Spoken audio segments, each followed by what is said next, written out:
night clubbing. We're night clubbing. We're walking through town. Night clubbing. We're night clubbing. We walk like a ghost. We learn dances, brand new dances, like the nuclear bomb. When we're night clubbing, bright white clubbing, oh, isn't it wild?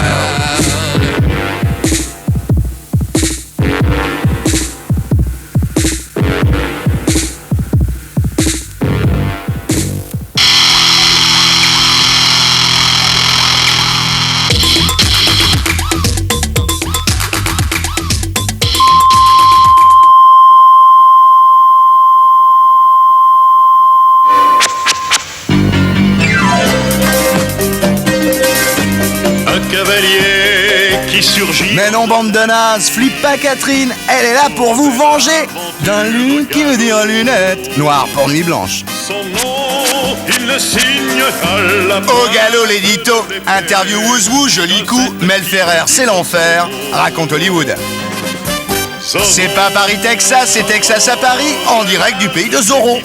Nana la Geneste, polissonne aux questions comme Dardisson. Au sombrero de la mer, Noir Désir, ce soir ça sera des sombreros. Le balèze de la pop française, Alansky est le meilleur au blind test, géant. Exclu Lulu, les pépés du prince, Wendy Elisa, Papom les dauphines. Kent, Hervé, Paul et Rudy Rock très pointu, Lulu. Si vous trouvez, vous nous prévenez. La nuit, c'est la face cache-sexe de la vie, Sylvain Berger, enfant chéri de Paris, night clubbing. Mais que faut-il faire pour entrer à l'académie, réussir un Proust Express, Jean-Marie Roard. Très très rumba, la reprise de Prima par Sarah Lise, Just a Gigolo, Coco. La rock culture, c'est aussi la peinture, pour ceux qui ont des yeux derrière les lunettes, Jacques Monnery. Free Nelson Mandela, le nouveau tube du Kid de Détroit. Steve Landmorris interview Stevie Wonder. C'est soul, c'est scoop, c'est chouette, c'est lunettes. Noir pour nuit blanche, le magazine du samedi soir. Bonsoir. Stevie, is it very possible, I mean really, not being funny, but can a white man be funky?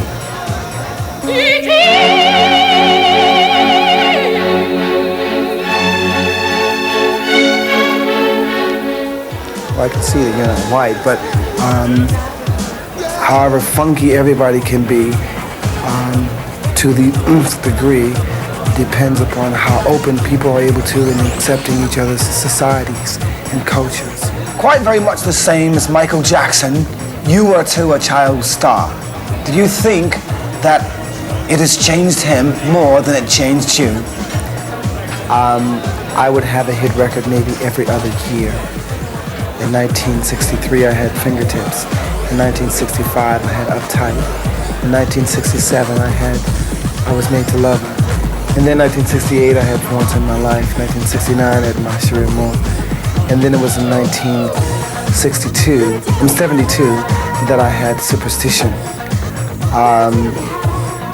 I don't know, I mean the point is Michael started when he was 5 or 6 years old. The kind of success that he has had, when you are the biggest artist in record history as far as record sales, I mean something has got to do something to you. I think also with the various things that people have said about his life, his personal life, it really is nobody's business. It's none of my business, it's none of your business, and it's none of anyone's business. The bottom line is that he has given us some very, very great music. He's been with a great producer, Quincy Jones. He's come from a very talented family, and all we can do is hope that we can have, as long as he's alive, to give us that great music and incitement. Now, how much are you going to pay me for saying that, Michael? Stevie, could you please tell us of the day that you went to Motown and you met Mr. Berry Gordy Jr.? The day that I went to Motown was a very, very exciting one. It was almost like being in a actual music store where there were a lot of instruments to play. It was not like being in a studio. And as I think back on that day, I didn't know that I was actually auditioning for my job. I never thought of it like that, but in actuality, I guess I was. But Berry Gordy was not there. The Supremes were not there, but Diane was there. One of the members of a group was then later to be called the Temptations. Paul Williams was there. Some of Berry Gordy's children were there, and Mary Wells was there. I met her. She had just won a talent show from her school, and she talked to me about that. And Berry Gordy came a little later on. He supposedly, when I first came in, was at home eating a steak, and someone called him and said, "You must come and see this little boy playing all these instruments, singing all these songs." And I remember telling Smokey Robinson, who was there also, I said, I can sing better than you. I can sing Shop Around better than you. Anyway, it was an exciting day. Is it true that Berry Gordy was very tough and that the rules of Tamla Motown were very, very, very hard? Berry Gordy was,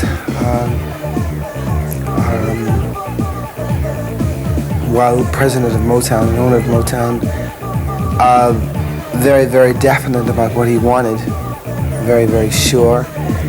And he believed very strongly in the Motown sound, the musicians, the various artists, the songwriters.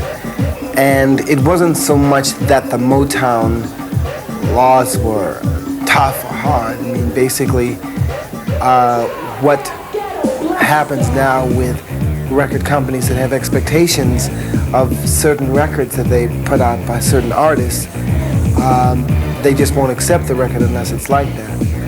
Back then, a lot of songs were cut, a lot of songs were rejected, as well as those that were accepted. And the other thing is that a lot of the artists were underage. They were not 21, or they were just approaching 21, or just turning 21. So there were certain rules and regulations. Like, for instance, there was not allowed any drinking on the buses. Obviously, no smoking of pot on the buses. The artists that were young were told they had to go to bed at a certain time. And everyone who was over 13 was my parent. So it meant that the Marvelettes, who were like 14, 15, 16, and 17, all thought they were my parents, or my big sisters, or whatever. Martha Reeves, all of them. And it was okay, though, because, as you do know, it brought out some very talented artists.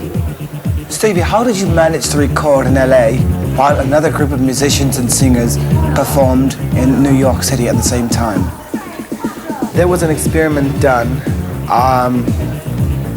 with the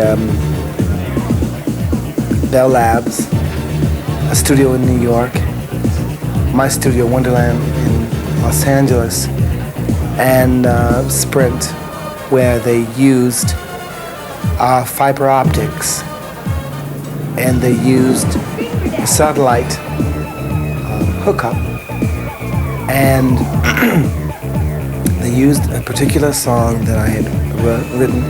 It was myself, Nile Rodgers, and Quincy Jones. A few students from the high school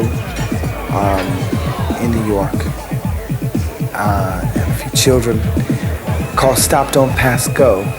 And it was an anti-crack song. And this was to see if, in fact, recording could be done coast to coast through fiber optics and digital. It worked successfully. So successfully so that we're now talking to some people in Japan about building Wonderland Tokyo. If you will imagine, it's now 1993, and you have just been elected as mayor of the city of Detroit, Michigan. What will you do, Mr. Mayor, to make Detroit a better city?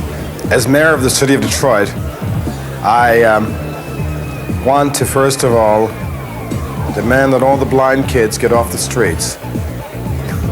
On the serious side, I do believe that the things that I will have to give to the city and for the city will make Detroit ultimately the model city that every city throughout the world will want to be like. In all sincerity, do you ever sleep? Well, no, do you? Yes, I do, but do you? Well, yeah, I do. But when I sleep, you know what happens when I sleep?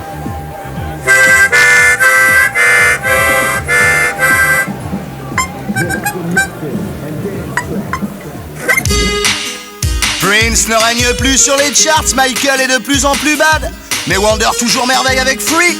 Le génie de Stevie frappe encore aux portes des prisons de Botha cette fois pour la libération de Mandela. Free, like a river, flowing free through infinity. Free to be sure of what I am and who I need not be. Free from my worries, worries prey on oneself's troubled mind. Freer than the clock hands ticking away the time. Freer than the meaning of free that man defines. Life running through me till I feel my Father God has called me, having nothing but possessing riches more than all, and I'm free to be nowhere but every place I need to be. Freer than a sunbeam shining through my soul, free from feeling heat or knowing bitter cold. Free from conceiving the beginning, for that's the infinite star. I'm gone, but still living. Life goes on without me reaching hard. Whoa, free, like the vision that the mind of only you can see. Freer than a raindrop falling from the sky. Freer than a smile in a baby's sleeping eye. Yeah, I'm free, like the river, flowing freely through infinity. Extrait du 33 caractères, Free, c'était Stevie Wonder. Voici Véronique Geneste qui vient de faire Si David Lansky avec Johnny Hallyday pour A2. Premier épisode le 30 avril. Alcotest pour la Geneste. À vous de voir, bonsoir. Alors Véronique Geneste, bonsoir. Pourquoi ça te gêne qu'on te parle toujours de nana? Parce que finalement, Simone Signoret, on lui a parlé de Casque d'Or toute sa vie. Ça me gêne pas. Michel Morgan, on lui a parlé de Tas de beaux yeux, tu sais, toute sa vie, non? Non, mais ça me gêne pas. Simplement, j'ai un peu l'impression de radoter. Si, Ouais. si on te demandait toutes les 5 minutes comment t'as perdu ta première dent, ça te ferait chier au bout d'un moment de la raconter, quoi. Alors après, t'as fait 20 films, c'est pas mal. Ben oui, c'est ce que tu m'as dit, mais je n'ai pas compté 20. 20. 20 plus ceux que j'ai fait ou 20 Non, 20. Alors c'est lequel le plus mauvais? Oh là là, le plus mauvais. Le plus mauvais, c'est un que je viens de tourner et qui n'est pas sorti. C'est quoi? Et qui, j'espère, sortira jamais. Ça sort quand? Ben, ça devrait sortir, on ne sait pas. Moi, j'espère honnêtement que ça sortira pas. Ça s'appelle comment? Ça s'appelle Bric-à-brac. Et franchement, c'est un film... c'est surtout le plus mauvais parce que c'est une grande déception. Ouais. Parce que c'est un film auquel je tenais énormément. Je trouvais le scénario formidable. Et puis j'ai commencé à le tourner avec Jean-Pierre, avec qui je m'entends merveilleusement bien. En plus, toutes les scènes où on est ensemble, c'est vraiment bien. Les scènes où il y a Loulou Le Guet, en plus, sont aussi formidables. Et puis il y a une mayonnaise qui n'a pas pris, parce qu'il a pris un acteur pour le principal qui était nul, et puis qu'il n'a pas su tourner ce film. Alors ça s'est passé comment avec Johnny Hallyday? Génial. Ah bon? Ah ouais, il est adorable. C'est un bon acteur. C'est un acteur. Je veux dire, c'est une présence d'abord. Hein. C'est pas un bon acteur. Je sais pas ce qu'on entend par bon acteur en plus, parce que c'est très subjectif, bon acteur. Disons que c'est un mec qui est Johnny Hallyday, qui a une présence, qui s'en sert bien. Je crois qu'il sait où il va, je crois qu'il sait qui il est, et il a pas de problème. Quoi. Il a un peu tous les tracks. Il a le track de l'acteur. Il est pas à l'aise comme j'ai vu des acteurs être à l'aise. Je crois qu'il est plus à l'aise sur une scène, mais il assume bien ça, quoi. Et surtout, il a été avec moi alors. Gentil. Ah ouais. Il t'a dragué? Comme tout le monde, non? Ouais. Je veux dire draguer sans méchanceté. Ouais. Sans rien penser. Je pense pas. En tous les cas, moi, j'en avais pas. Alors. Ouais. Alors maintenant, tu fais Les Sirènes de minuit avec Philippe Lefebvre. Voilà. Il est comment, ce Philippe Lefebvre? Il est mignon de se faire tourner avec lui. Hein. Ouais. Il est comment, ce Philippe Lefebvre? Eh ben, c'est un amour. Ah bon? Ouais, c'est vraiment un gentil. amour. Ouais. C'est un... Il est un peu abrupt des fois parce qu'il a aménagé deux acteurs comme Léotard et moi qui ont chacun un caractère un peu, chacun un peu omniprésent et puis chacun un peu comme ça bagarreur. Et moi c'est vrai que je sais pas aller où là où on me dit d'aller sans qu'on me dise pourquoi. Quoi. Alors donc je suis un peu chiante. Mais il manage ça très bien avec le sourire et puis on a un jeu tous les deux ensemble sur le plateau. Donc. Le plus longtemps que tu es resté avec un mec, c'est combien? 4 ans et demi. Oh là là. Hein, un max. Hein. Et le moins longtemps? Et le moins longtemps, 5 minutes. Bah dis donc, bravo. C'est le quick one. Oui, T'as entendu parler des questions cons? Oh oui. Ah. Oh j'ai hâte.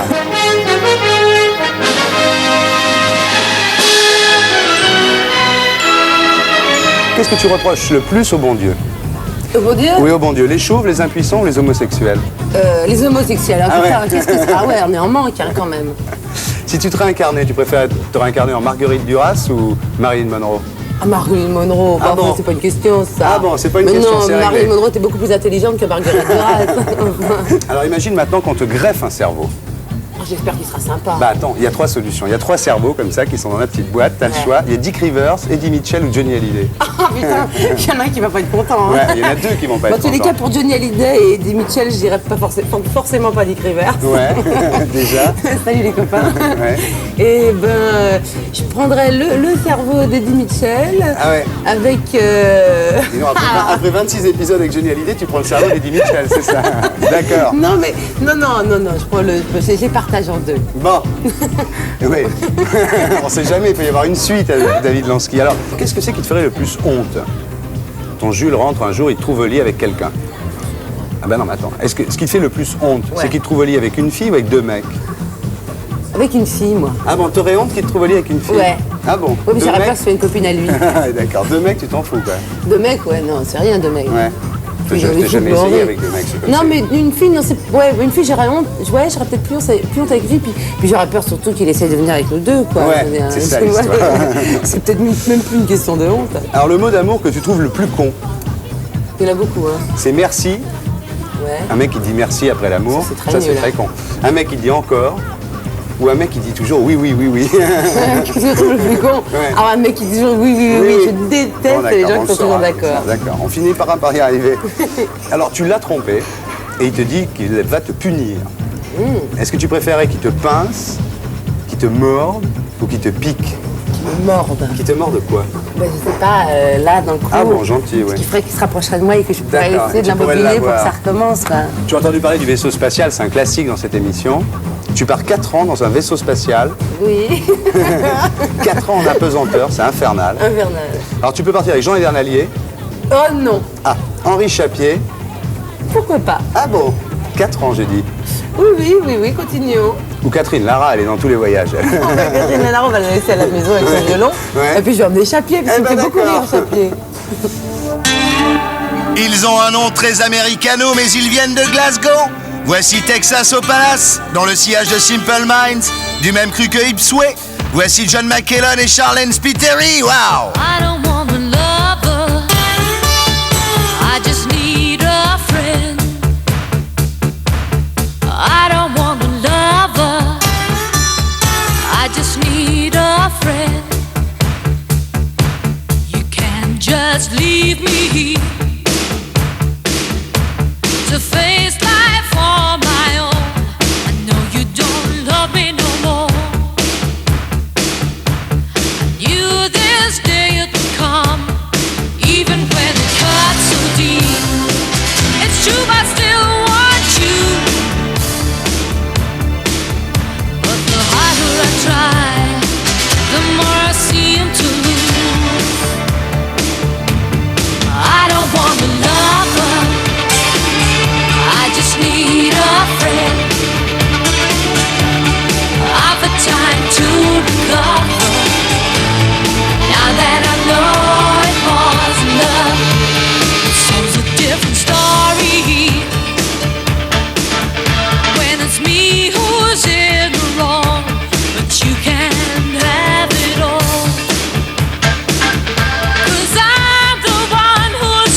just need a friend.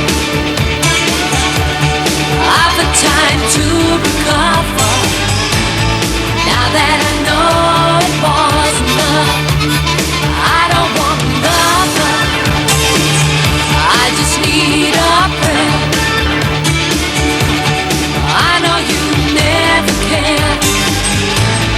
Now that I know it wasn't love, you don't even care with what I'm saying. You don't even think what you're doing. All you see is what you want it to be, but in there, there's just no room for me.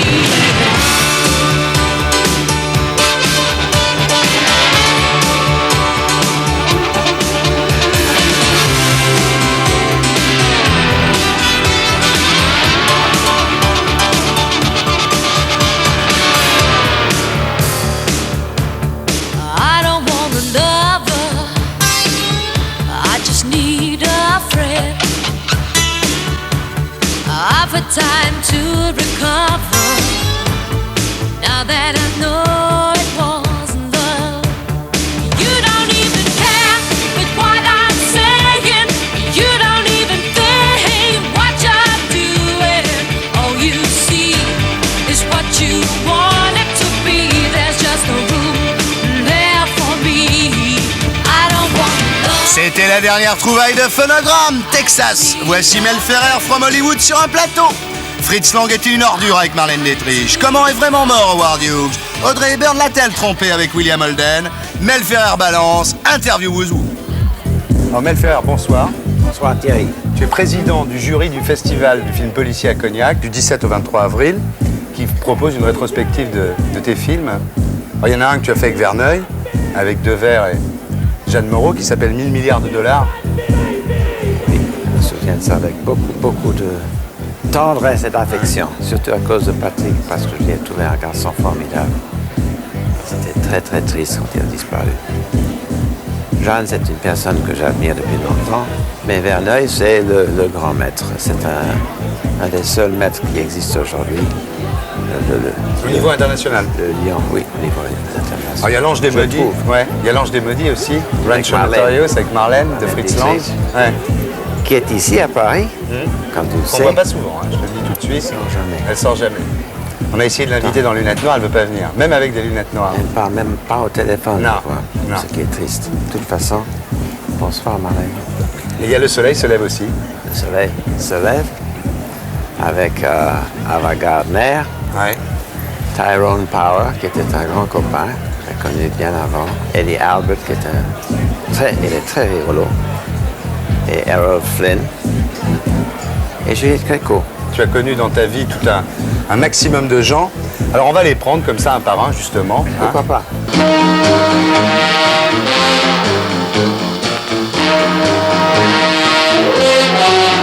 Alors Marlène Dietrich, comment ça s'est passé?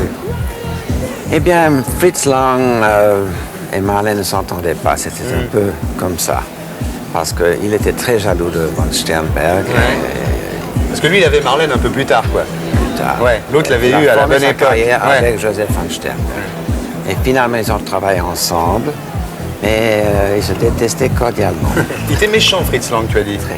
Hein? Il était cruel, il était sadique. Mauvais caractère. Il a fait une chose que j'ai trouvée tellement affreuse que je l'ai pris comme ça et j'ai dit alors tu vas demander pardon à Marlène ou on ne tourne plus. Alors, il a demandé pardon. Il y avait la scène de la mort. Alors elle prend la balle pour me sauver la vie. Tu connais l'histoire, mélodrame. On a tous vu le film. C'est mélo. Elle saute devant moi pour me protéger. Elle reçoit la balle et elle meurt dans mes bras. Alors il faut que je la mette sur le divan et tout ça. Et Lang a mis l'objectif ici. Il avait déjà un certain âge. Ça ne le mettait pas vraiment en valeur. Mettre ici, c'est mieux. Là, c'est fatal. Alors, tu as une grande histoire avec Howard Hughes aussi, parce qu'on t'a appelé pour terminer un film qui s'appelait Vendetta. Comment est-ce que tu sais ça? Je sais tout. C'est Serge qui m'a téléphoné un matin et qui m'a dit Howard Hughes va t'appeler dans 10 minutes. Alors, raccroche et ne touche pas le téléphone. Il m'appelle, il me demande de les revoir le soir même. J'ai dit, j'ai une semaine de travail pour vous. 2 jours de préparation, 2 jours de tournage, 2 jours de montage. Basta. Et 2 ans après, Ouais. nous avons terminé le travail. C'était Vendetta d'après Mérimée. Mais oui, Ouais. Vendetta. Alors quand tu as connu Howard Hughes, c'est le moment où il faisait cet avion qui n'a jamais décollé finalement Non, pour le ça a gouvernement. décollé, mais ça Ah a bon. décollé à peu près 4 pieds. J'étais Ah ouais. avec lui le soir. où Il faisait ça pour le gouvernement américain qui lui avait dit si ça vole, on vous le paye, sinon c'est pour vous. Exactement. Et Oui. si ça vole avant telle et telle date. Oui. Le dernier jour, justement, on a travaillé ensemble le soir même. Il riait encore. Ouais. Il se marrait parce qu'il a touché un chèque, je crois, pour 12 millions de dollars. Ouais. Parce qu'il a fait ça, volé à peu près là-haut. Il n'a plus touché. Et l'avion est revenu. C'est à puis Long il est- Beach maintenant, Oui. l'avion est L'avion là. est toujours là-bas. Toujours là, fait en bois. Sacré personnage quand même. Ah, il était merveilleux. Il avait acheté le Desertine à Las Vegas aussi. Il parce a que- acheté... Il voulait qu'il s'en aille de la Air chambre, alors il Caro. avait dit j'achète l'hôtel, c'est ça non? C'est vrai. Il a dit aussi, il y a en face, il y a... Ça l'ennuyait. Une enseigne. Ça l'ennuyait. Il ne Oui. pouvait pas dormir. Il dormait très mal de toute façon. Alors ça faisait pang, pang, pang. Alors il dit, achète-moi cet hôtel et descends ça. Donc il a acheté non seulement le Desertine, mais l'hôtel qui Deuxième. était Oui. en face. Oui. Mais tu sais comment il a fini parce que personne ne sait comment ça s'est terminé son histoire. Il est mort parce qu'il n'avait pas la machine de dialysis. Il avait un rein qui avait besoin d'une machine. Il était à Acapulco. Il était près d'Acapulco dans un hôtel. Il a probablement acheté l'hôtel Ouais. pour Au rester là-bas passage. quelques semaines. Ouais. Et je ne sais pas pour quelle raison, il n'y avait pas de machine de dialysis. Comment est-ce qu'on peut dire De dialysis? dialyse, oui. De dialyse, oui, tout à fait.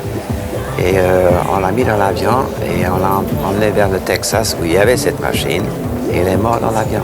C'est vrai ce qu'on racontait à la fin de sa vie qu'il se droguait, qu'il vivait tout seul, drogué dans un penthouse du Desert Inn. Mais moi, je ne l'ai pas vu à ce Oui. moment-là. Je ne sais pas s'il se droguait. Il était certainement tout seul. Il était soigné par des Mormons. Il était un peu même prisonnier des Mormons, non? Un peu, mais il avait tellement peur d'attraper une maladie quelconque qu'il Oui, il touchait touchait tout avec des personne. Kleenex, avec des gants. Il oui. avait des Oui. gants. S'il prenait quelque chose, c'était avec un Kleenex. Il passait sa journée au lit en regardant des vieux films. Il regardait toujours le même film. Il avait ce projecteur à côté de Il lui. regardait Ice Mais- Station Zebra. Ice Station Zebra. Ouais. Mon Dieu, c'était bien renseigné. J'adore Howard Hughes. Oui, moi aussi. Alors on en arrive à la fin du Who's Who, on arrive à Audrey Hepburn, tu t'en doutes. Ça devait t'arriver. Vous êtes rencontrés comment? On n'arrive pas, on commence. On commence. Vous êtes rencontrés comment? Justement par Greg Peck. C'est Greg qui me l'a présenté à Londres. Il venait de terminer Vacances romaines. Et moi, j'étais tout seul depuis pas mal de temps. Et Greg m'a présenté Audrey. Et on a fini par se marier. Et puis il y a eu l'histoire avec William Holden. C'était pas une histoire, je crois. L'histoire avec William Holden, c'est pas vrai. Pas du tout. Elle a jamais craqué pour William Holden. Pas que je sache. Tous les lecteurs de Ciné-Revue et de Ciné-Monde te regardent. Ils ont Oui. tourné ensemble. Oui. Ils travaillaient ensemble à ce moment-là avec Billy Wilder, Oui. le metteur en scène. Mais ça, c'est un Il peu s'est de rien fantaisie. passé. C'est de la Ça, fantaisie. un peu de fantaisie, oui. Alors Mel, dans tous ces personnages que tu as connus dans ta vie, qui sont tous des noms de légende, c'est lequel le plus étonnant? Je dirais le plus étonnant, c'était Howard Hughes. Négresse verte et noir désir, le rock français prend des couleurs. En 2 albums, les Bordelais ont pris de la bouteille. Extrait de Veuillez rendre l'âme, voici Au sombrero de la mer. Aux sombreros de la mer qui ont su traverser les océans du vide. À la mémoire de nos frères dont les sanglots si longs faisaient couler l'acide. Always lost in the sea. Always lost in the sea. Tout part toujours dans le flot, au fond des nuits sereines, ne vois-tu rien venir? Les naufragés et leurs peines qui jetaient l'encre ici et arrêtaient d'écrire. Always lost in the sea. Always lost in the sea.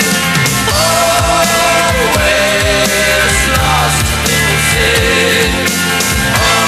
Always lost in the sea.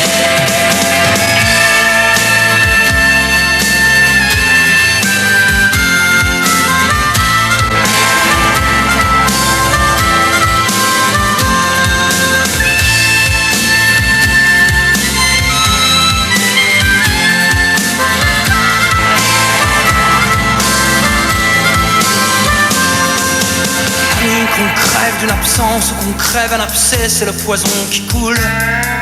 Certains nageaient sous les lignes de flottaison intime à l'intérieur des poules.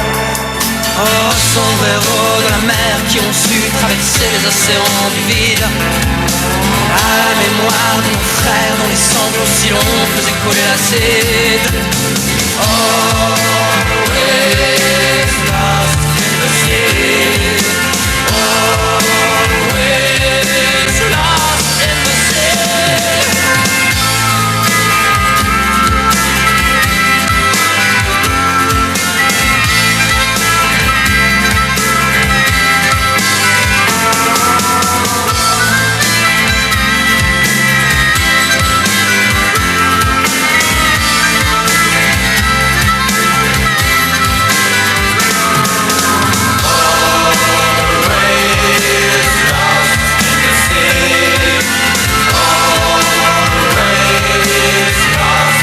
sea.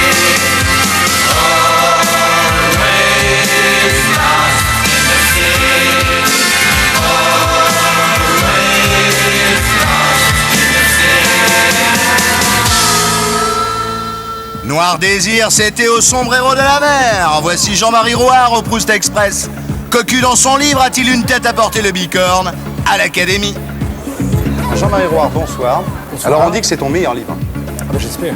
Ça s'appelle La femme de proie, ça sort chez Grasset. Et les compliments fusent. Oui, il y a quelques bons articles. Alors l'histoire, on peut dire en gros, sans être grossier, que c'est le portrait d'une belle salope quand même. Je crois que c'est en effet, c'est une femme fatale.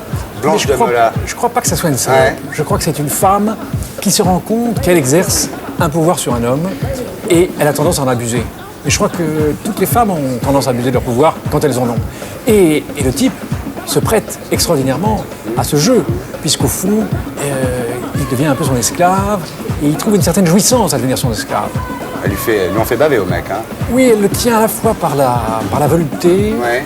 par la jalousie, et en même temps, elle va le tenir aussi par l'impuissance. Parce qu'à force de l'exciter, de le refroidir, de faire cette sorte de douche écossaise sentimentale, elle va finir par le rendre impuissant, et il va en être finalement encore plus attaché à elle, puisqu'il va rentrer dans une spirale un peu folle, il n'ira plus la réalité de la chair, et donc il va finir par la désirer comme un fou, et à être toujours en état de dépendance vis-à-vis d'elle. Tu as des rapports difficiles avec les femmes en général? Qui aime les femmes et qui a des rapports faciles avec elles. Je crois pas que ça n'existe pas. On peut pas aimer les femmes et en même temps, c'est-à-dire les idéaliser, et en même temps avoir des rapports. Ne pas en souffrir. Bien sûr, bien Ouais. sûr. C'est l'anti-Solers, quoi. C'est un peu l'anti-solaire, Hein? oui. Parce que lui, vraiment, il nous fait des livres de 200 pages sur ses bonnes fortunes. Moi, c'est sur les mauvaises fortunes. Une mauvaise fortune. Par contre, alors dans la vie, ça va plutôt bien pour toi. Hein? Pourquoi? Hein? Oui, pourquoi? Bah, parce que tu diriges le Figaro littéraire, qui n'est pas le pire journal de France. Et puis, t'es gavé de prix, là. Dis donc, j'ai fait un peu le listing de tous tes prix. Alors bon, l'Interallié, le Renaudot, tu as eu quelques prix d'El Duca, quelques prix de l'Académie française, 46 ans. Hein? Et là, c'est la vie sociale. Ouais. La vie sociale, et puis il y a la vie personnelle, le moi profond. Je crois que ça n'a rien à voir. Je crois que, bien sûr, je suis ravi d'avoir des prix, je suis ravi mais en même temps, je crois que ça ne résout rien dans les vrais problèmes, dans les problèmes justement avec les femmes. Je crois que et qui sont la part profonde, intime, affective, et qui n'est pas résolue par la vie sociale. Très souvent, les gens s'imaginent que la vie sociale résout tout. Peut-être parce qu'ils attachent trop d'importance à la vie sociale. Quelqu'un qui serait un jeune écrivain comme ça, qui dirigerait le Figaro littéraire, n'aurait pas d'histoire comme celle-là. Quoi. Ils s'imaginent ça, les gens. Ils s'imaginent, je crois, et je crois qu'ils ont complètement tort. Je crois que, justement, on veut peut-être des réussites sociales pour essayer de dissimuler ses blessures affectives et ses carences affectives. Alors, on va parler de l'Académie, parce que tu as eu des prix de l'Académie. Tu t'es présenté à l'Académie en 88, en avril 88. Tu n'as pas été élu. Hein. Non. Pourquoi? T'es trop jeune? J'ai eu 10 voix Ouais. et au fond j'ai été content de ces 10 voix. Non, Ouais. je trouve que ça s'est passé bien avec des amis. Et non, je trouve que c'était très sympa. Enfin, dans la série, il faut tout obtenir pour pouvoir tout mépriser, comme Oui. disait notre ami Barès. Oui. Tu C'est vas... ma devise, justement. Non, elle est bien, celle-là. Mais tu vas être candidat encore plusieurs fois. Tu vas y être. En l'an 2000, tu seras à l'Académie française. Ah. En tout cas, c'est pas le but de ma vie. Ouais. Le but de ma vie, c'est d'essayer d'écrire de mon livre. Ouais. Voilà, c'est ça le but de ma vie. Et si je peux être en même temps à l'Académie, mais l'Académie, c'est pas... les gens voient peut-être beaucoup la consécration sociale. Sans hypocrisie, moi j'y vois aussi pas mal d'amitié. Parce qu'au fond, il se trouve c'est un que club. beaucoup de gens que j'ai admirés, et je dis ça sans flagornerie, mais que j'ai admirés à 17 ans, que j'ai admiré à 17 ans, au fond, des gens comme Jean d'Ormesson, comme Michel Léon. J'avais été voir en Grèce quand j'avais 17 ans, et franchement, à ce moment-là, je pensais Marceau ou Michel Mort, et je les connaissais pas. À 17 ans, je pensais vraiment, franchement, pas rentrer à l'Académie. Et je les ai rencontrés. T'as pris à quel âge? Quoi? L'Académie. Tardivement. Ça n'a pas été l'obsession de ma vie. Alors dis donc, un jeune auteur comme ça là, qui nous regarde, qu'est-ce qu'il faut faire pour entrer à l'Académie?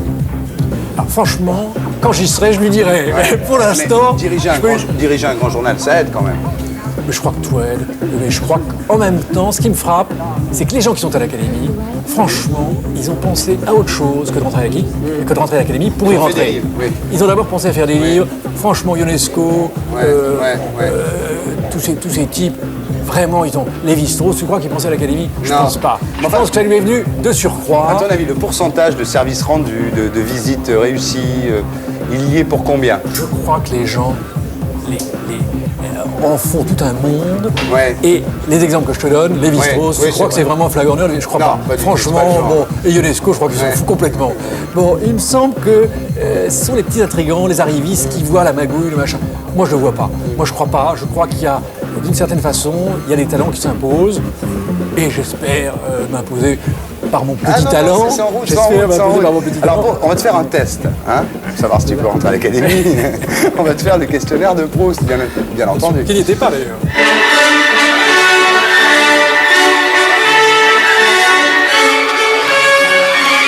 Quel est pour toi le comble de la misère?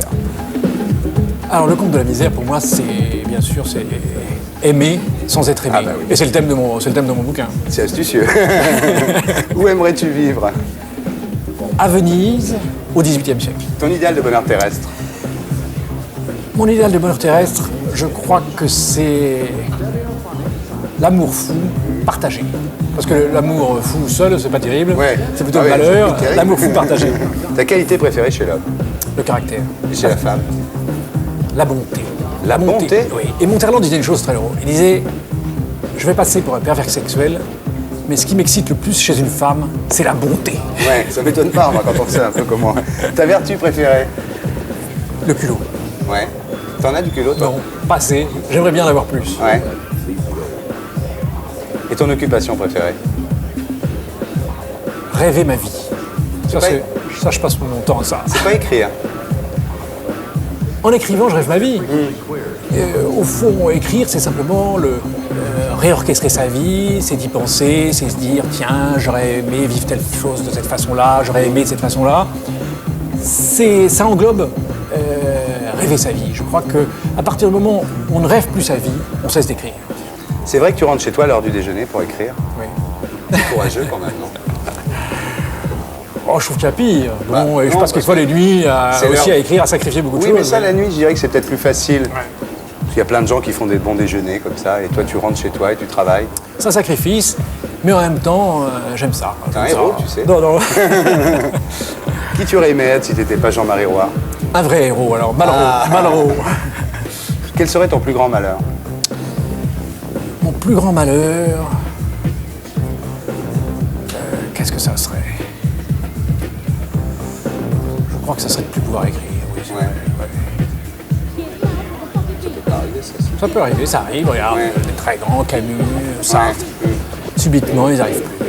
Blondin, il ne peut plus écrire. Je crois que ça, c'est vraiment un grand malheur. Ce que tu détestes par-dessus tout? La chose que tu ne supportes pas? Je ne supporte pas. Qui te gonfle à mort. Ah oui. Eh bien, c'est le centaure de César, qui est au coin de ma rue du Cherche-Midi. Je passe tous les jours devant, c'est vraiment dégueulasse. Le don de la nature que tu voudrais avoir? Le priapisme. Ah. Explique-nous ce que c'est. Ça... Tu manques de culot, là. Les gens ouvriront leur dictionnaire. Ah ben voilà, une bonne façon de faire. Dieu priable. Voilà. Quel est l'état présent de ton esprit? Survolté et mélancolique. C'est les deux, d'ailleurs je suis toujours comme ça. Ouais, survolté bien, en même temps. C'est bien paradoxal, c'est bien. Avec de la mélancolie. Oui. T'as une devise? Oui. Alors? Bah, tu l'as cité. C'est paresse.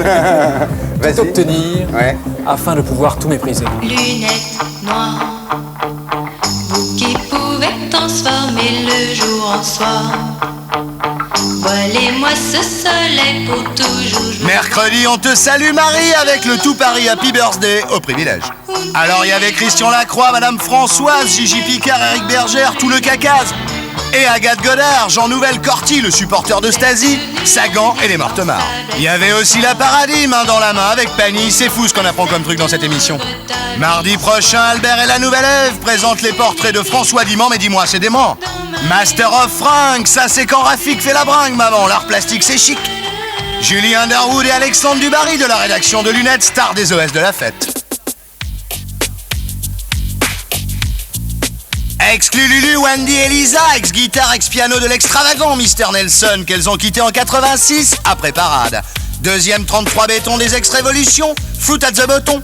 Premier 45, Are You My Baby, clippé par Nicky Gann, celui d'Iggy Pop et Mick Jagger. To my young and foolish heart, loving has no end. Sometimes people grow apart. That's why I'm wondering, ooh, are you my baby? Or are we just friends? Oh, you make me crazy. Baby, baby, won't you be my man? I've had dreams I know won't come true. From them I have grown. Honey, if I can't have you, I've just got to know. That's why I'm asking, ooh, are you my baby? My baby. Or are we just friends? My baby. Oh, you make me crazy. Say you love me. Baby, baby, won't you be my man? I've had lovers in the past, but it always ends. The love I got would surely last, because you are my friend. It's a crazy thing, but of you I sing. I won't be alone, 'cause you are my home. You're my lucky card, 'cause in your love I start. You're my only heart. Can't you feel it's crazy beating? Ooh, are you my baby? My baby. Or are we just friends? No, no, no, no. Ooh, I'm gonna go crazy. You love me. Baby, baby, won't you be my man? No, no, no, no. Yeah, yeah, yeah, yeah. No, no, no, no. Yeah, yeah, yeah, yeah. Ooh, are you my baby? My baby. Or are we just friends? My baby. Ooh, you make me crazy. Say you love me. Baby, baby, won't you be my man?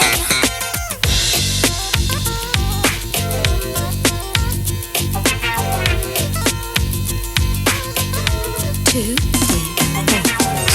it's a crazy thing, but if you I sing, I won't be alone, 'cause you are my home. You're my lucky card, 'cause in your love I start. C'était Wendy et Lisa, un jour leur prince reviendra. En attendant, elles seront en concert le 27 avril à la Cigale. Et voici le génie de la pop française, J. Alinsky comme personne au blind test. Alors Jay Alansky, bonsoir. Bonsoir. Alors les éplucheurs de pochettes de disques te connaissent par cœur parce qu'il y a toujours ton nom au dos des pochettes, sur pas mal de tubes. En 75, tu as rencontré Duval, comment ça s'est passé? j'avais enregistré un album avec un groupe que j'avais à l'époque qui s'appelait Beautiful Losers. Ouais. Et il m'a écrit, il m'a dit je crois que t'es l'homme de la situation pour mettre des musiques sur mes textes. Ouais. On s'est rencontrés et puis à la suite de ça on a commencé à écrire ensemble des Lio. chansons.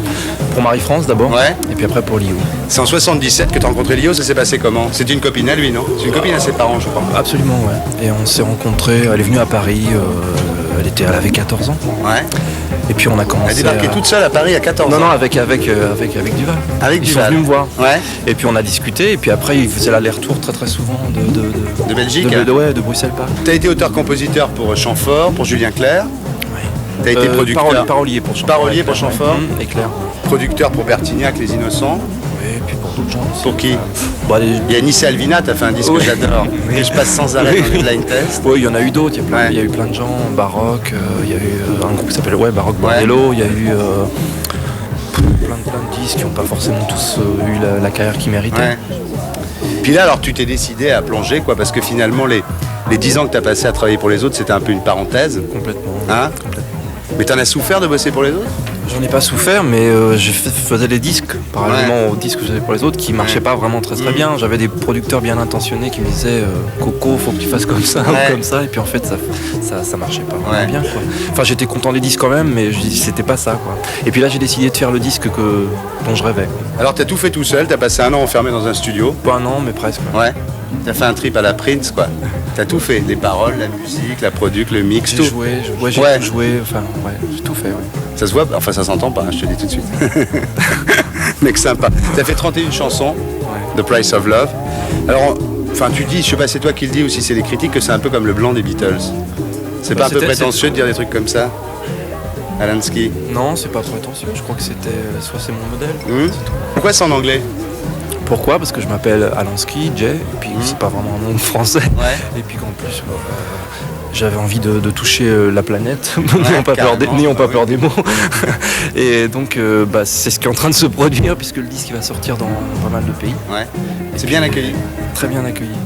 Très bien accueilli, tout va bien. Bon. Alors, tu es prêt pour le blind test? Oui, je suis prêt.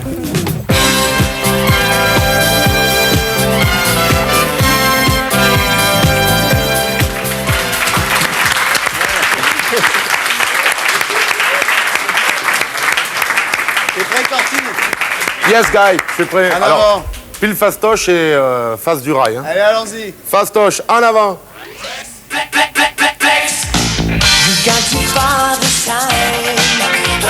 Duran Duran. Ouais, Duran Duran, c'est quoi? Reflex. Ouais, bravo. Et tu vois, tu te débrouilles aussi bien que quand t'es chez toi le samedi soir. Ça commence bien. Ça marche très très bien. Buffalo Stance. Ouais. Oh là là. Buffalo Stance. Take it easy, boy.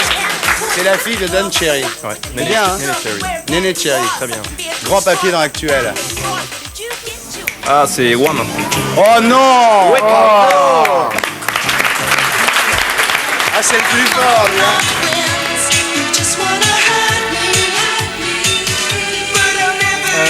Brother Beyond. Il s'appelle comment? The Hardest. Ouais, The Harder I Try. C'est pas que c'est très tam-là, tout ça, là. Hein? C'est des rythmes... Bon, on continue, alors.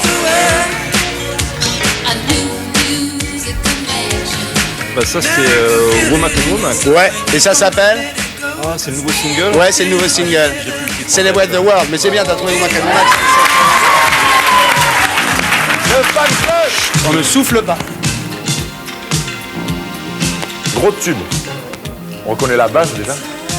Je vais lui demander le nom du chanteur, à mon avis, je vais l'avoir quand même. Ah. Ouais.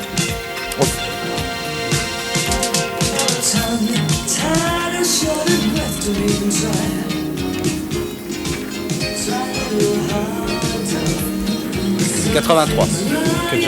Ouais. Le chanteur s'appelle Limal. Ouais. Exactement. Limal. Et le morceau Touchaille. On continue. Rien à dire, là, je crois que... Ah là, il est fort, hein. Ah ouais, il est bon.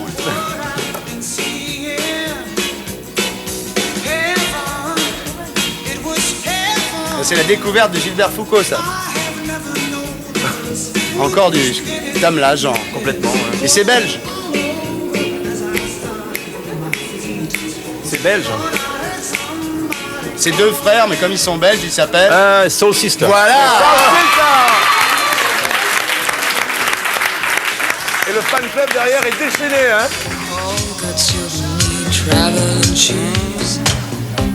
Tout ça, c'est les trouvailles lunettes, mon petit.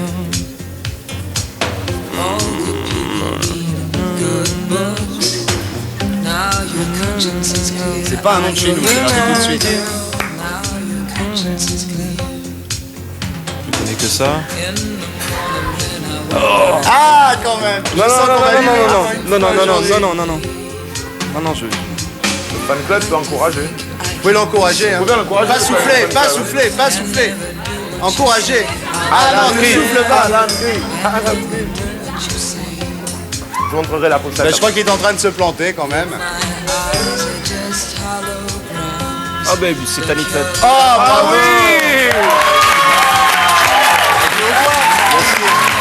Le fameux hautbois. Le hautbois, le Tanita Chikaram. On ne souffle pas.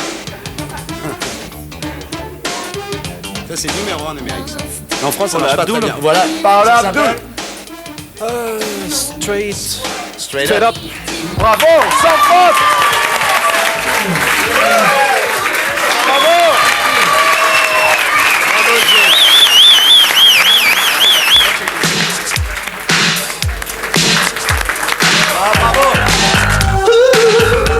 Exclame à Lulu, le roi de la pop en tube, Géant le G. L'auteur en rime riche fait dans l'anglais, double album The Price of Love, 31 titres dans That's How the World is Telling Now, en solo maestro. That's what I feel. I can believe my eyes. 'Cause that's how the world is turning now. Look at all the people in the streets. Everybody's trying to compete. Watch out all the surfing market life. Food with poison under neon lights. Look at all the business all around. How lonesome hearts can never break the ice. And that's what I feel. I can believe my eyes. 'Cause that's how the world is turning now. And that's what I feel. I can believe my eyes. 'Cause that's how the world is turning now. Look at that young writer with his words, trying to build a nice and perfect world. All these politicians on TV, never giving anything for free. Maybe my songs tonight, look around. It's just them trying to find a way to live. And that's what I feel. I can believe my eyes. 'Cause that's how the world is turning now. And that's what I feel. I can believe my eyes. 'Cause that's how the world is turning now. And that's what I feel. I can believe my eyes. 'Cause that's how the world is turning now. And that's what I feel. I can believe my eyes. 'Cause that's how the world is turning now. Come with me, 'cause I know a place in town where girls and boys will never live like clowns. Oh, come with me, 'cause I know a place in town where girls and boys will never live like clowns. Will never live like clowns. Ooh, yeah. That's how the world is turning now.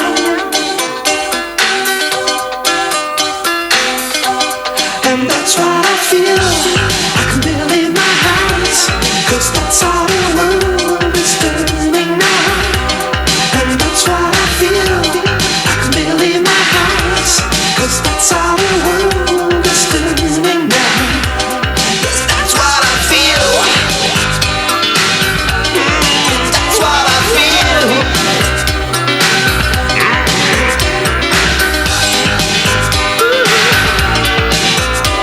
C'était Zelensky et voici Monory, Jacques Parrenet, bande de nazes, l'un des papes du pop art, puisqu'on vous dit que la rock culture, c'est aussi de la peinture. Alors Jacques Monory, bonsoir. Alors, je vais te poser la même question qu'on me pose sans arrêt sur les costumes gris et les chemises Lacoste. Depuis combien de temps tu portes ce chapeau? Depuis que j'ai plus de cheveux, ça fait très longtemps.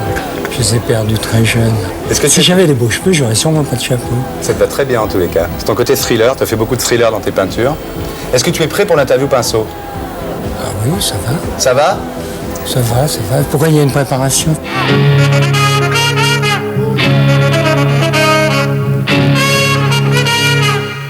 Tu as commencé en plein milieu de l'abstrait. Comment ça s'est passé quand tu es arrivé en faisant pas de l'abstrait à une époque où l'art abstrait était au summum? J'avais l'air d'un imbécile. Ouais. Puisque si on n'est pas à la mode, on a l'air d'un imbécile, évidemment. Alors on va essayer de parler de ton travail. Comment ça se passe? Tu prends des photos, soit des photos personnelles, soit des photos collectives, c'est-à-dire des photos d'archives, comme dans le temps on faisait des croquis ou des dessins, et puis tu les colles, tu les utilises tels, et tu les projettes, et après tu passes une couleur par-dessus, c'est ça? Enfin, c'est sûrement très schématique, hein, mais c'est pour essayer d'expliquer comment ça se passe. Schématiquement, c'est ça, oui. Ouais. Schématiquement, c'est ça. Alors, la couleur que tu passes par-dessus, ça a longtemps été du bleu, puis un jour tu as laissé tomber le bleu. Pourquoi? Parce qu'on parlait du bleu monorien, tu sais ça. Oui, le bleu était une protection très bien, très pratique. Parce qu'on peut montrer des choses extrêmement dures et qu'on ne pourrait pas supporter si c'était avec des couleurs naturelles. Le mettant dans le bleu, ça distancie, c'est tout à fait pratique. Mais au bout d'un temps, je connaissais le truc trop bien. J'en ai eu un peu marre. Et alors, tu as choisi quoi? Le jaune, le rose, en plus du bleu, quoi. Le Technicolor. Tes expositions les plus connues, ça a été effectivement les images incurables. Après, il y a eu les opéras glacés en 75. Moi, c'est là que je t'ai connu, à l'époque de Façade. Et puis en 77, Technicolor. Et tu exposes quoi chez Lelon en ce moment? Ça s'appelle Le Peintre et carrément. Et ce sont des singes. Ouais. Parce que les peintres font les singes. Oui, ils essaient de reproduire la réalité souvent. Un peu le singe. Oui. Non, là, ça va. Tu serais qui si t'étais pas Jacques Monory? Comme peintre, disons, ou comme être humain? C'est au choix. Alors ça, j'ai aucune idée. Franchement, qui me dirait quel animal tu veux être, je pourrais encore trouver, mais un autre homme... Tu serais pas acteur dans les films policiers, par hasard? Ah, ce que j'aurais pu être? Oui. Ah oui, ça, j'ai failli mal tourner. Mais t'as écrit un bouquin, déjà t'as écrit un polar, non? Oui. Ça s'appelait comment? Diamondback, non, c'est ça? C'est ça. C'est la relation d'un voyage en Californie. T'es influencé par qui? Enfin, t'as été influencé par qui? Parce que maintenant t'influences plutôt les autres, mais t'as été influencé par qui au départ? Par le pop art. Quand j'ai commencé à avoir conscience de ce que je voulais faire, le pop art se crée. Alors je fais partie de ce mouvement. T'es copié? Copier, moi? Un petit peu, parfois, ça me fait plaisir. Je suis content. Je dis, oh tiens. Il y a beaucoup d'illustrateurs. Et moi, je trouve qu'à un moment, il y a une dizaine d'années comme ça, il y a beaucoup d'illustrateurs qui t'ont copié, non? Dans la pub, dans la presse, comme ça, ils faisaient des sous-Monory, non? Oui, un peu, quelquefois, mais c'est assez logique parce que moi, je trouve ça tout à fait normal. Moi, je prenais des choses dans la publicité. Alors, on me les repique, je trouve ça tout à fait bien. Ouais, c'est un écosystème. Très bien, ouais. Et tu mets combien de temps pour faire un tableau? Si par exemple, en rentrant, là, tu dis, tiens, je vais en faire un petit, là. Les petits, j'ai beaucoup de mal. J'en fais des grands. Tu mets combien de temps? Un grand 2 mètres sur 2, je mets facilement, pour l'exécuter, je mets facilement 15 heures. 15 heures? Oui. Ça va, tu le vends combien? Mais pour y penser, je mets un peu plus de temps. J'imagine. Mais tu sais, ça vaut combien un Monory aujourd'hui, si je veux m'en mettre un dans mon salon là? 2 mètres sur 2, ça doit valoir 120 000 francs. 120 000 francs. 10 000 francs de l'heure, quoi. Ça fait 10 000 francs l'heure. Je te l'aurais dit. Ça, je savais pas, mais c'est vraiment bien, j'aurais jamais cru que j'allais travailler à ce prix-là. Tu travailles. Tu fais partie des peintres qui servent la peinture ou qui se servent de la peinture? Ah, moi, je me sers de la peinture. Mais la peinture est très, très mystérieuse, parce qu'à la fin, elle est très intense et elle finit par se servir de vous, si on peut dire. S'il devait rester une définition de toi dans le dictionnaire des peintres, ça serait quoi? J'ai pas dit une épitaphe, hein. J'ai dit une définition dans le dictionnaire des peintres. Ah oui. C'était celui qui était le plus près du cinéma. Mrs.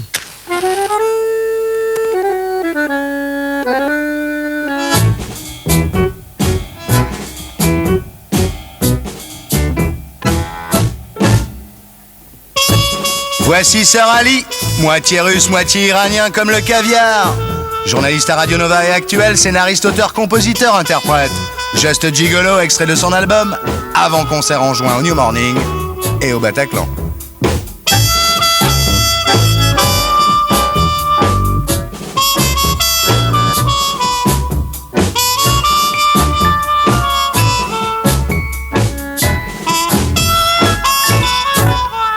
Ladies and gentlemen, this is the true story of a jazz DJ who dedicated his album to all the dance halls and parties of the world.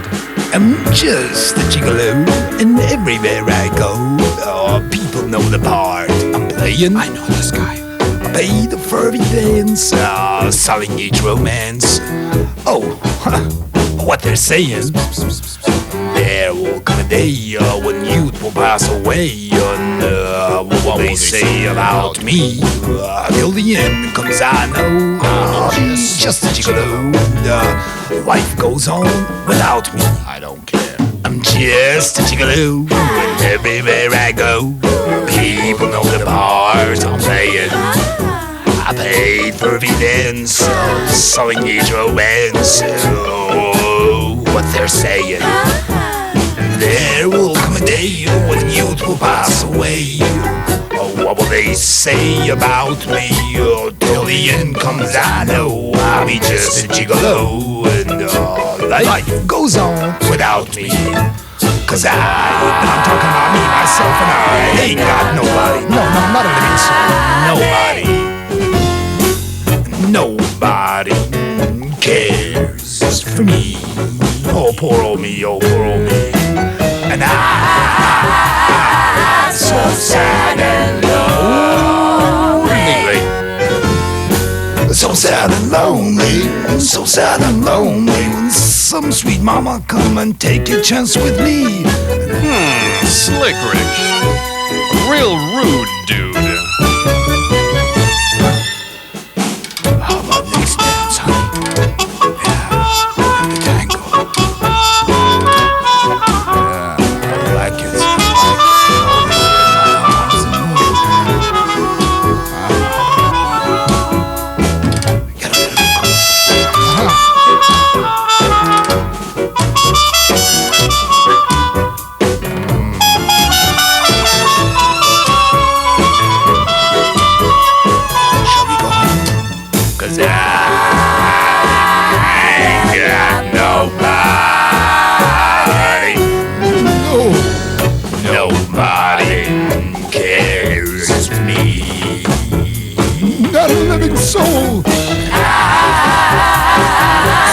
Après Louise Prima et David Lee Roth, c'était la reprise de Just Gigolo par Sir Alice Girls.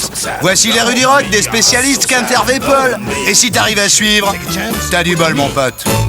That's all, folks. Voici Rudy Rock, le monsieur cinéma du rock'n'roll avec Kent et Hervé Paul. Alors, Kent, est-ce que tu t'appelles toujours Hutchinson? Non, pas vraiment, non. C'était dur pour les dyslexiques, alors j'ai arrêté le Ouais, t'as vu, je suis à peine arrivé à le dire. Ouais, c'est vachement dur. Ouais. Est-ce que tu rêves un peu des fois avec nostalgie à la grande époque de Star Shooter? Non. Non? Tu regrettes pas? Non. Depuis, t'as fait 10 simples. Et là, t'en fais un qui s'appelle Reste encore, avec un clip où on voit la belle Claire Nebou. Hein? Elle est pas mal, hein? Ouais, je veux, ouais. Hein? Tu veux?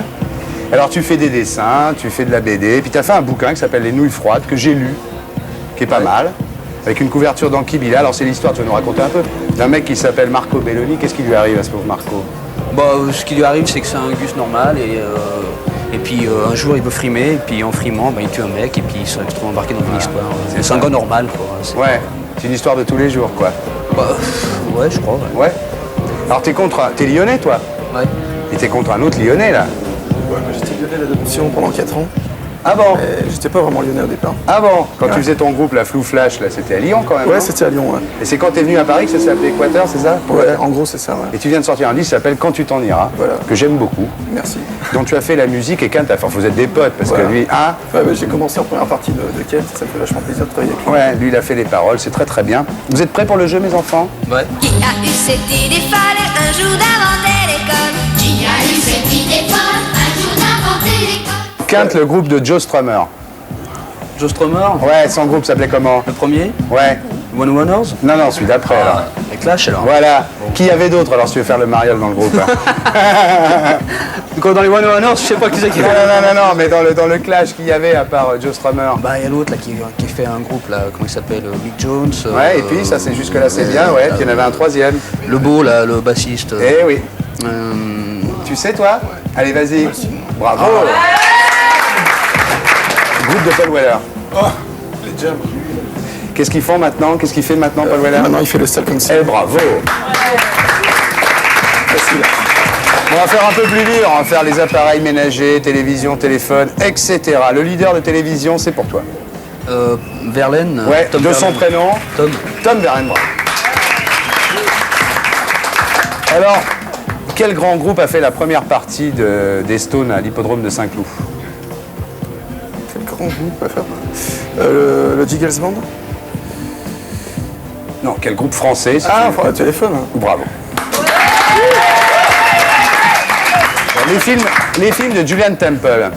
Ouais. Un film en 80 sur le punk. De Julian Temple en 80 sur le punk. Ouais. Rock'n'roll, la plus grande escroquerie du rock'n'roll. Ouais, tu nous le fais en anglais là? De Bien que Great tu sois- Rock'n'Roll Swindle. Voilà. Hervé. On dirait ça va dire quand il dit ça. C'est exactement, c'est ce que je t'expliquais tout à l'heure. La télé, c'est de la matière plastique en vérité. Alors avec David Bowie en 86, un film de Julian Temple. Ah ouais, ça je l'ai pas vu en plus, mais je vois lequel c'est. Eh oui, il dansait sur une machine à écrire même. Ouais, je me souviens du clip. Pas mal. Ouais. Non, Non, ne souffle pas les enfants. non, là le titre, je me souviens plus. J'ai pas vu le film, mais je vois ce que c'est. Bon, de beaux humours, c'est presque des aboiements maintenant, les humours. Alors, tu sais, toi? Ouais, c'est Absolute Beginner. Bravo. Bon, on va faire, Kent, le groupe, tu peux m'en dire deux, parce qu'il y en avait deux, mais enfin bon. Le groupe de Malcolm McLaren, avant les Pistols. Qui manageait? Ouais. Bah, il y a eu les New York Dolls pendant un Ouais, certain puis il y avait temps. quoi aussi? Là, t'as gagné, disons, mais bon. Non, alors, je sais pas. Un autre groupe? Pas. Bon, on l'applaudit quand même. Les Flaming Groovies. Bah oui. Il s'est occupé des Flaming Groovies et des New York Dolls, ouais. Alors, le groupe de Malcolm McLaren, après les Pistols. Il y a eu On applaudit. Qui l'avait pris, alors? On va finasser un peu. Qui l'avait pris dans le groupe? Le chanteur de? Le chanteur de... Le chanteur? Oui, il avait pris un mec qui était avant dans un groupe connu. Un groupe punk. Un groupe néo-romantique. Ouh, alors là... C'est grave. Non, je vois pas. Le mec de Adam and the Ants. Ah ouais. Eh oui. Dans Bow Wow Wow, bien sûr, mes enfants. Au début. Lequel? Ah bah le mec qui chantait Le dans chanteur? Oui, absolument. Ah oui. Ouais, ok. Non, c'est sûr. Alors, qui a été remplacé par Andy Summer dans Police? Pas de vanille. Bravo, Henri. Et qu'est-ce qu'il a fait après Padovani? Il a fait les Flying Padovanis. Non, il a été d'abord dans un groupe connu. Tout de suite après Police? Ouais. Avec Wayne County. Ça s'appelait comment le groupe? Ah oui, Ça les s'appelait Creatures. Bravo. Ça mérite des applaudissements quand même, tout ça. C'est bien. Mais quand même, la culture se perd pas complètement dans ce pays, ça me fait plaisir. Alors, il a quitté les... Il y a un mec qui a quitté les Pistols, qui a été remplacé par Sid Vicious. Comment il s'appelait? Glenn Matlock. Bravo. Et tu sais pourquoi vous êtes fort? Tu sais pourquoi il est parti? D'après McLaren, on c'est peut-être McLaren qui l'a viré. Mais... Parce que c'était le seul musicien du groupe. Ça, c'est une raison. À mon avis, c'est la bonne. McLaren a dit que c'est parce que sa mère faisait une dépression. Ah bon? Ouais. Quel sujet? Parce qu'il est sujet du fait qu'il était dans un groupe de punk, si tu veux. Bon, bah, les applaudis, on gagne.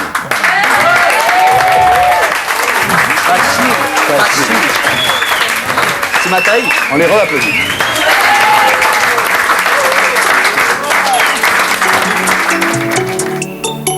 Ex-star shooter, toujours rocker, dessinateur, auteur, compositeur, Kent sort de son bunker pour des songs de French Lover.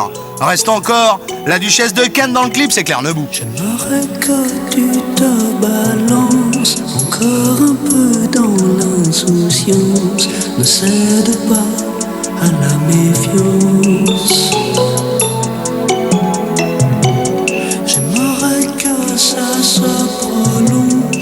plutôt que de jeter l'éponge, même si tu m'appelles en mensonge.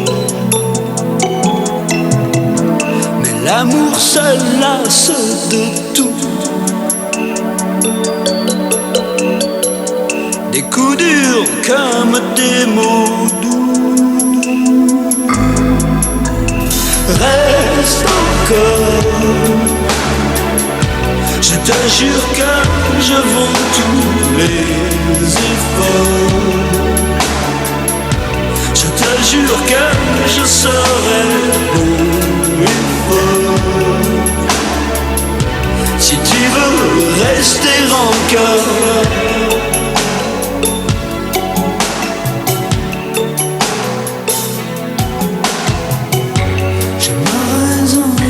Faire l'amour, m'oublier dans tous les détours de ton corps et de tes contours. J'aimerais encore faire le coup, encore te couvrir de visions, éviter cette collision.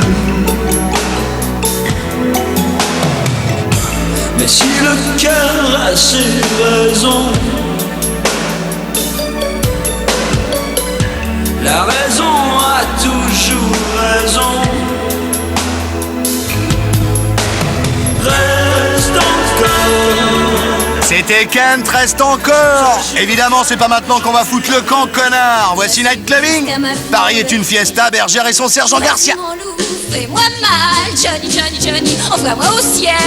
Zoom, fais-moi mal, Johnny, Johnny, Johnny. Moi j'aime l'amour qui fait boum. Il va lui faire mal, il va lui faire mal, il va lui faire mal. Élection Monsieur France 89 au Palace, ça fait très mal. Présenté par Marie-France, assisté de Miss France Disco 88. Il m'a regardé. Jean-Paul Gaultier. Il comprenait rien, le malheureux. Et il m'a dit l'air désolé. Toute grappe dehors, 22 régions françaises représentées. Il m'énervait. Dominique Besnéard, chacun des membres avait sa chance, mais c'est François Reca, de la région Rhône-Alpes, 22 ans, serveur de son état, qui a séduit tous ces gens-là. Mal, Johnny, Johnny, moi j'aime l'amour. Jean-Charles de Castelbajac, Kenzo, Eric Morena, Angelo Tarlazzi, Poil au zizi. Vas-y, fais-lui mal. Voyant qu'il ne s'excitait guère, je l'ai insulté sauvagement.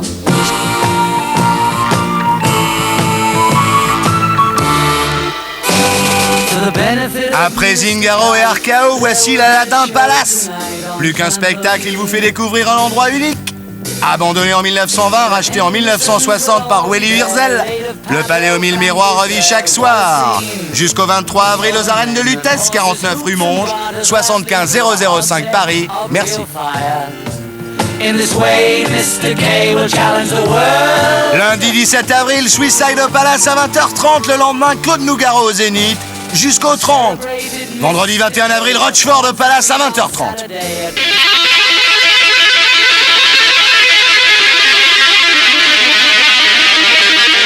Voici Vincent qui vient de fabriquer une guitare très très bizarre.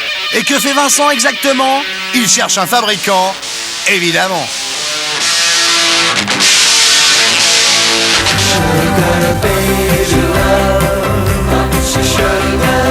C'est l'année des comebacks. Voici les Roubettes, organisés par Listex Alvagram. Super concert des rois du tube des 70. Sugar Baby Love, 8 millions d'exemplaires vendus. Tous les sons que vous avez tous sur le bout de la tongue. Bientôt encore Pile Basile. Autre prévision, un nouveau single et une tournée européenne. Et quoi d'autre? Les Roupettes, live dans Lunettes, Lucette.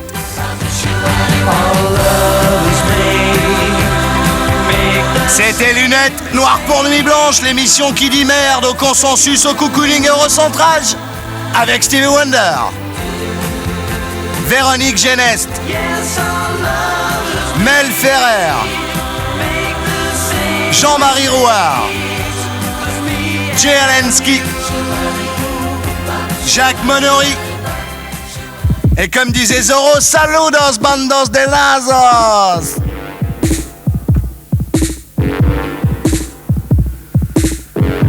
Night clubbing, we're night clubbing.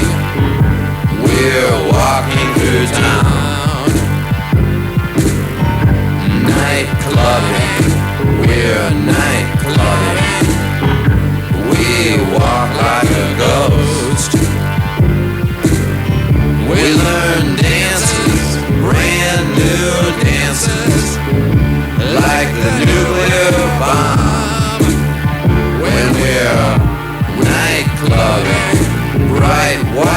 clubbing. Oh, isn't it wild?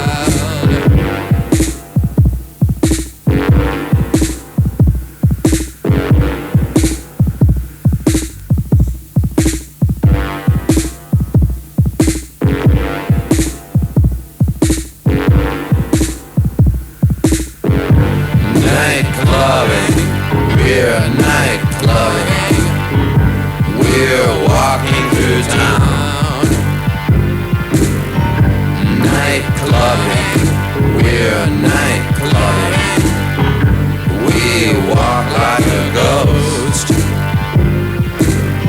We learn dances, brand new dances, like the nuclear bomb. When we're night clubbing, bright white clubbing. Oh, isn't it wild?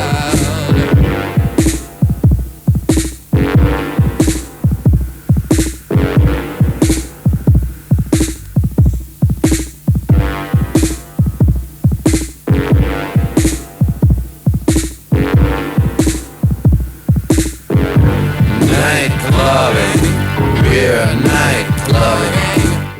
Et pour être sûr de ne rien rater de Inarditube, abonnez-vous et mettez un pouce bleu.